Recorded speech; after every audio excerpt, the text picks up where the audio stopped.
സംഖ്യാപുസ്തകം 14-17 തിരുവെഴുത്തിൽ യഹോവ ദീർഘക്ഷമയും മഹാദയവുമുള്ളവൻ, അകൃത്യവും ലംഘനവും ക്ഷമിക്കുന്നവൻ.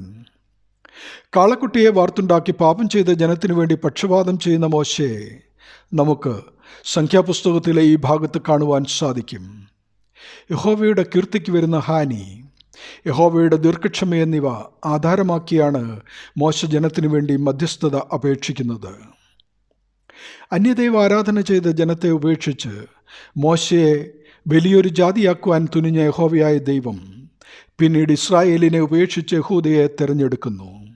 സങ്കീർത്തനങ്ങൾ 78-67-68. എന്നാൽ യസ്രായിലേക്ക് വരുമ്പോൾ യഹൂദയെ തള്ളിയിട്ട് യഹോവ യഹൂദയുടെ പ്രവാസികളെ തിരഞ്ഞെടുക്കുന്നതായി കാണാം. എസ്ര 4:1-3 പിന്നീട് പുതിയ നിയമത്തിലേക്ക് വരുമ്പോൾ യഹൂദ ജാതിയെ തള്ളിയിട്ട് പുതിയ ഇസ്രായേലാകുന്ന സഭയെ തിരഞ്ഞെടുത്തു. പഴയ നിയമ ജനതയെ പോലെ സഭയും വിശ്വാസത്തിൽ നിലനിൽക്കാതെ വന്നാൽ പുതിയ നിയമസഭയും തള്ളപ്പെട്ടേക്കാം. യഹോവ ദീർഘക്ഷമയും മഹാദയവുമുള്ളവൻ, അകൃത്യവും ലംഘനവും ക്ഷമിക്കുന്നവൻ.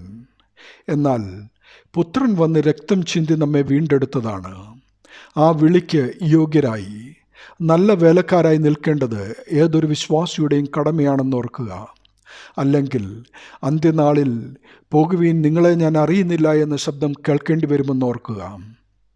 തള്ളപ്പെടാതെ ക്രിസ്തുവിൻ്റെ രണ്ടാമത്തെ വരവിനായി ഒരുങ്ങുവാൻ വചനഭാഗം നമ്മെ ഓർമ്മിപ്പിക്കുന്നു. ദൈവനാമം മഹത്വപ്പെടട്ടെ. ആമീൻ.